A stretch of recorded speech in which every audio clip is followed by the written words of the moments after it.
Sedia hormat. 1, 2, 3. Selamat pagi. 4. Sebelum kita belajar, kita berdoa. Berdoa dimulai. Berdoa selesai. Terima kasih. Saya absen dulu di Ahmad Saiful. Ahmad Kausan. Aisyah Jamil Ratni. Lara Deka. Muhammad Ali Febian. Muhammad Alfarisa. Nafisa Deka. Rahima Alfiah. Rangga Febian. Renata Aulia. Rusdayani Pratama. Syaihan Sabarat. Selesai namanya. Uyun Rizky Kobla Rahmadia. Risa Ramadan Harika. Muhammad Akbar. Jadi saya ingatkan kepada adik-adik sekalian bahwa tidak lama lagi itu kita akan mengadakan ulangan semester 1. Jadi saya ingatkan bahwa penilaian guru itu tidak berdasarkan hasil UTS kalian saja, tetapi ada dinilai juga dari hasil absensinya kalian. Jadi saya harapkan kepada adik-adik sekalian untuk memperhatikan absensinya, karena tidak lama lagi kita akan mengadakan ulangan semester 1. Jadi hari ini kita akan melanjutkan materi kita yang kemarin.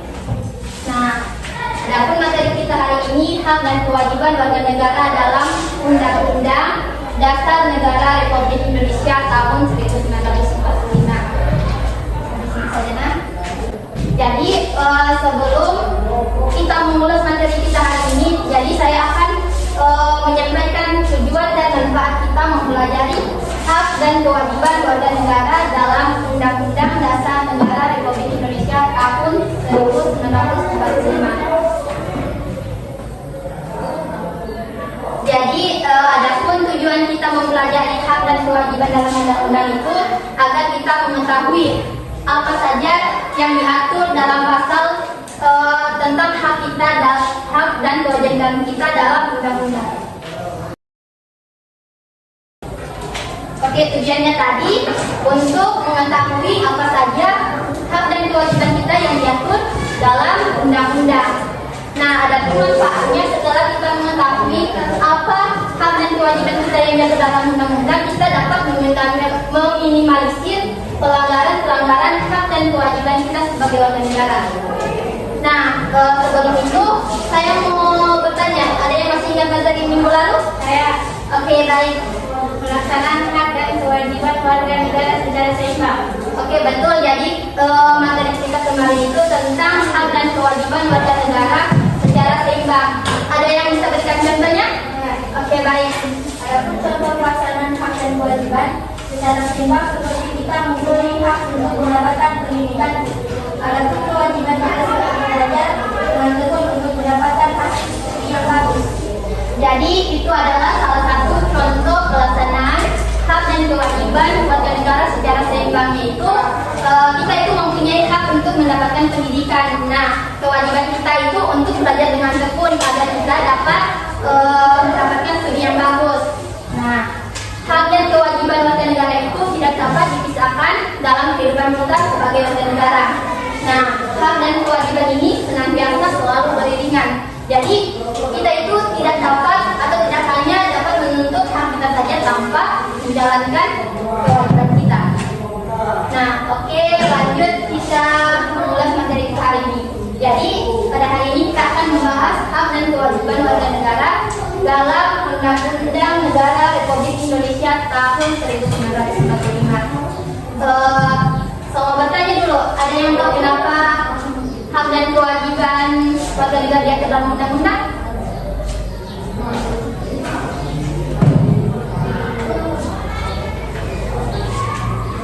Oke, jadi baik, kalau ada yang tahu, jadi saya jelaskan.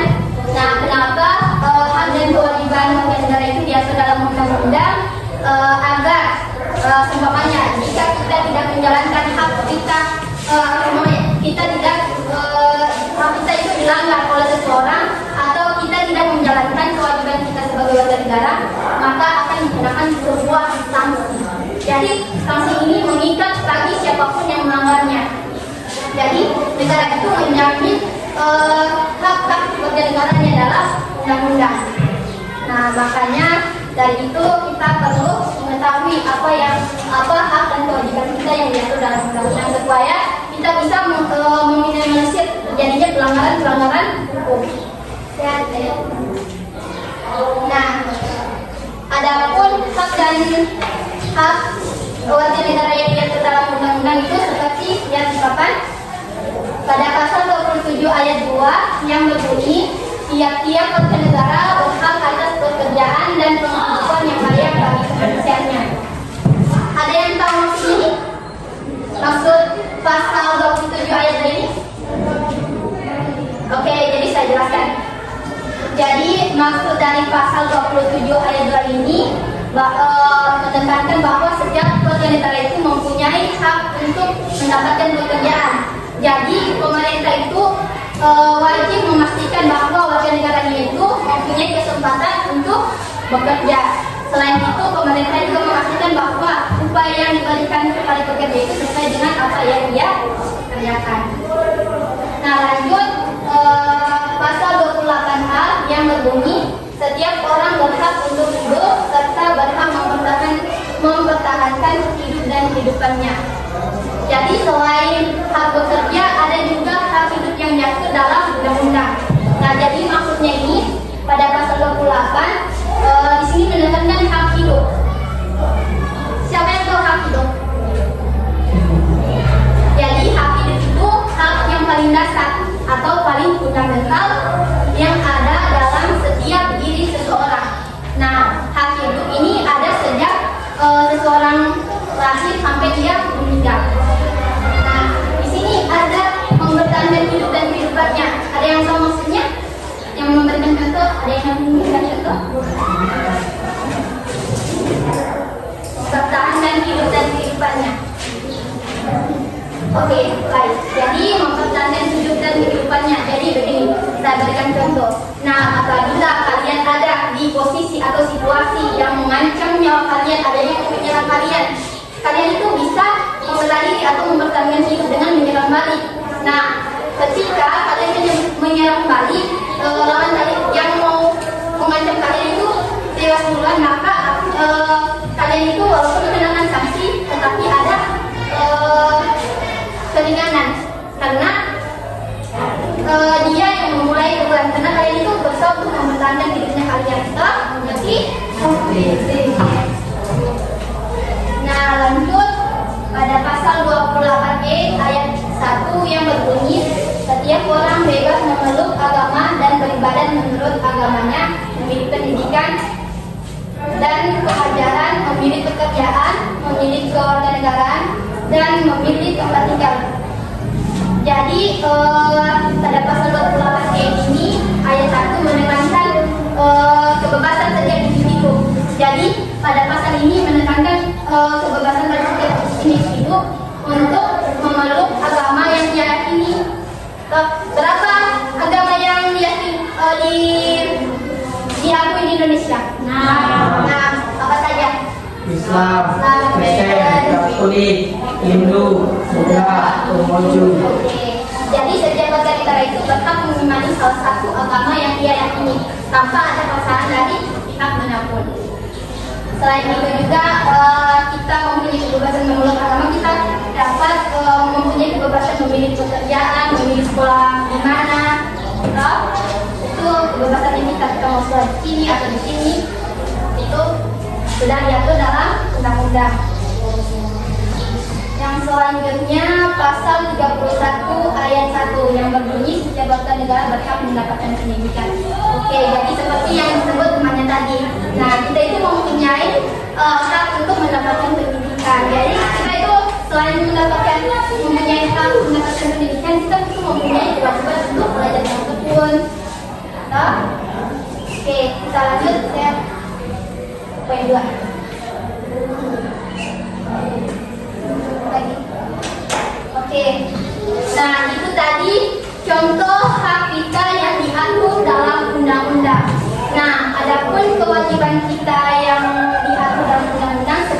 pada pasal 27 ayat 1 yang berbunyi segala warga negara bersama kedudukannya di dalam hukum dan pemerintahan dan wajib menjunjung hukum dan pemerintahan itu dengan tidak ada kecualian. Jadi pada pasal 27 ayat 1 ini menekankan bahwa setiap negara itu wajib menjunjung tinggi hukum tanpa pengecualian. Baik warga masyarakat sipil, pemerintah wajib menjunjung tinggi hukum. Karena kita itu di Indonesia adalah negara hukum. Jadi setiap warga negaranya itu diwajibkan untuk menjunjung tinggi hukum. Lanjut pasal 27 ayat 3 yang berbunyi setiap warga negara berhak dan wajib ikut serta dalam upaya bernegara. Apa setiap upaya dalam negara? Contohnya, upaya bernegara dalam lingkungan terlibat. Oke, baik. Seperti begini contohnya.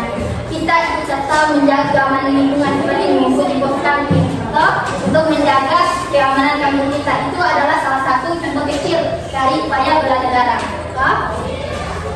Nah, lanjut pasal 28J ayat 1 yang berbunyi setiap orang wajib menghormati hak asasi manusia orang lain dalam tertib kehidupan bermasyarakat, berbangsa dan bernegara. Jadi pada pasal 28J ini ayat 1 lebih menekankan kita itu mempunyai kewajiban untuk menghargai hak orang lain. Nah, selain kita mempunyai hak untuk dihargai haknya kita juga itu mempunyai hak dan kewajiban untuk menghargai hak orang lain. Jadi bukan cuma hak kita yang menghargai, tapi kalian semua wajib menghargai hak orang lain untuk menciptakan kondisi kehidupan masyarakat yang tertib. Kalau tidak ada saling menghargai, maka akan kacau kondisi. Apalagi kita di Indonesia itu adalah negara yang multikultural, maksudnya itu banyak agamanya, bermacam-macam agamanya, bermacam-macam budayanya. Jadi perlu menghargai setiap Oke, dari contoh hak dan kewajiban warga negara dan undang-undang saya jelaskan tadi, ada yang mau ditanyakan? Oke. Jadi pertanyaan saya, kenapa masih ada warga negara Indonesia yang belum mendapatkan pekerjaan? Jadi pertanyaannya, kenapa masih ada warga negara yang belum mendapatkan pekerjaan sementara sudah diatur dalam undang-undang toh? Coba slide-nya ini. Jadi pertanyaannya itu, kenapa masih ada warga negara yang belum mendapatkan pekerjaan sementara sudah diatur dalam undang-undang pasal 27 ayat 2 yang berbunyi tiap-tiap warga negara berhak atas pekerjaan dan penghidupan yang baik bagi Indonesia. Nah, biasanya itu disebabkan oleh beberapa faktor. Nah, biasanya itu lebih banyak yang melamar kerja dibanding lapangan kerja yang tersedia. Nah, itu adalah salah satu faktor yang menyebabkan kenapa masih ada warga negara yang belum mendapatkan pekerjaannya. Nah, selain itu biasanya disebabkan oleh keterampilan atau skill pendidikan yang tidak sesuai dengan pasar kerja. Nah, itu yang menyebabkan masih ada warga negara yang belum mendapatkan pekerjaan. Berarti? Oke, ada yang bertanya lagi? Oke, baik, kalau tidak ada kita lanjut di kuis. Jadi bentuk kuisnya itu saya jelaskan dulu menganalisis video. Jadi sebelumnya saya akan membuat kelompok. Jadi kelompoknya dulu terdiri dari 3 kelompok. Bisa di sini kelompok 1. Oh, atau begini saja. Berhitung saja. 1, 2, 3 mulai dari sini. 1, 2, 3, 1, 2.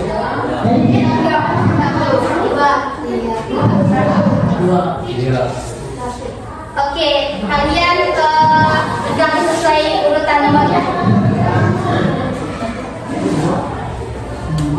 Buat enggak, bukan maksudnya tidak disatukan. Jangan lagi. Ini kelompok 3, ini kelompok 1, ini kelompok 2. Mana kelompok 1? Ini saja kelompok 2, ini kelompok 3.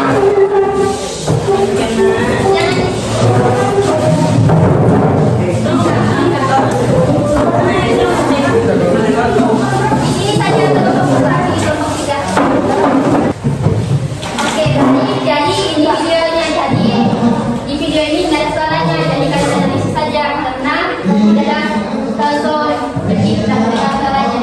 Jadi kalian analisis saja videonya tanpa suara.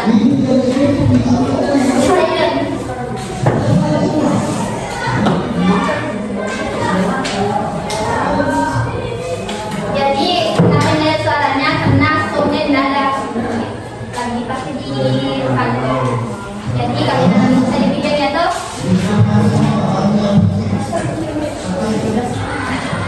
Jadi ini salah satu pelanggaran ya. Ternyata kalian analisis.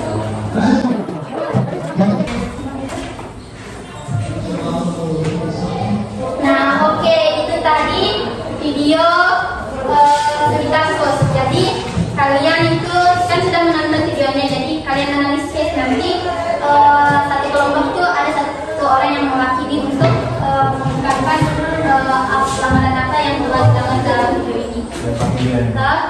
Jadi bagaimana kita mulai? Kelompok 1 dulu.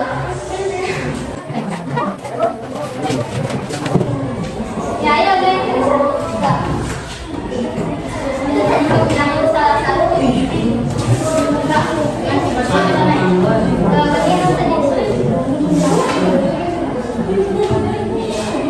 Ayo, nggak bisa saja kalau. Assalamualaikum warahmatullahi wabarakatuh. Waalaikumsalam warahmatullahi wabarakatuh. Kami dari kelompok 1 menganalisis video kasus dan jadi pelanggarannya tidak memakai helm. Ada lagi? Ini itu oke, kita beri aplaus untuk kelompok 1. Kita dengarkan dulu kelompok semuanya itu. Kelompok 2 lagi surat. Assalamualaikum warahmatullahi wabarakatuh. Waalaikumsalam warahmatullahi wabarakatuh. Analisis pelanggaran mengenai tidak memakai helm dapat dilakukan dengan melihat dari beberapa aspek, yaitu aspek hukum dan aspek keamanan. Aspek hukum, tidak memakai helm saat berkendara maka merupakan pelanggaran hukum sesuai dengan Undang-Undang Nomor 22 Tahun 2009 tentang lalu lintas dan angkutan jalan. Pasal 116 ayat 8 menyebutkan bahwa setiap pengendara dan penumpang sepeda motor wajib mengenakan helm yang memenuhi standar nasional.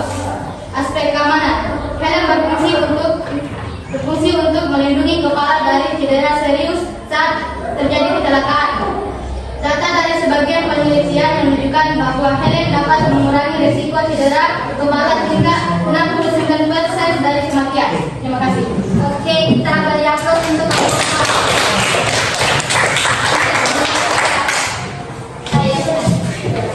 Assalamualaikum warahmatullahi wabarakatuh. Waalaikumsalam warahmatullahi wabarakatuh. Kami dari kelompok 3 akan menyampaikan tentang pelanggaran yang dilakukan dari video studi kasus. Pelanggaran yang dilakukan yaitu tidak memakai helm, 2 melewati garis lampu merah, 3 melawan arus. Oke, baik, kita beri aplaus untuk. Jadi semuanya jawaban dari kelompok-kelompok itu betul semua. Jadi pada video studi kasus ini ada pelanggaran lalu lintas. Yang pertama itu tidak memakai helm, melawan arus, melanggar lampu merah yang sedang menerobos lampu merah. Nah, itu adalah salah satu pelanggaran dari studi kasus ini. Nah, selain melanggar lalu lintas, dia itu juga telah melanggar kewajibannya sebagai warga negara, yang dimana diatur dalam pasal 27 ya tadi. tentang setiap warga negara itu berhak untuk menjunjung tinggi hukum. Jadi apapun peraturannya, baik peraturan lalu lintas, peraturan dalam komunikasi itu wajib dijunjung tinggi. Nah, dari video ini mereka selain melanggar lalu lintas, mereka juga melanggar kewajiban mereka sebagai warga negara. Nah, untuk jawabannya semuanya itu bagus semua, kena semua. Toh, kita beri apa dulu untuk semua kelompok. Oke, baik. Nah, ini tadi contoh jadi mungkin materinya kita hari ini sampai di sini saja. Nah, jadi kan kita sudah mengetahui apa saja hak dan kewajiban kita yang diatur dalam undang-undang. Jadi saya harapkan kepada adik-adikku sekalian untuk meminimalisir terjadinya pelanggaran hak dan kewajiban. Nah, contoh hak kita di sekolah seperti apa? Belajar kewajiban kita menggunakan fasilitas sekolah. Ada salah satu kewajiban kita menjaga fasilitas sekolah. Jadi kalian itu harus menjaga segala fasilitas yang ada di sekolah. Nah, jadi mungkin itu saja materi kita hari ini. Saya akhiri dengan mengucapkan alhamdulillah pada proses penilaian kita ini telah berjalan dengan lancar. Saya ucapkan wassalamualaikum warahmatullahi wabarakatuh.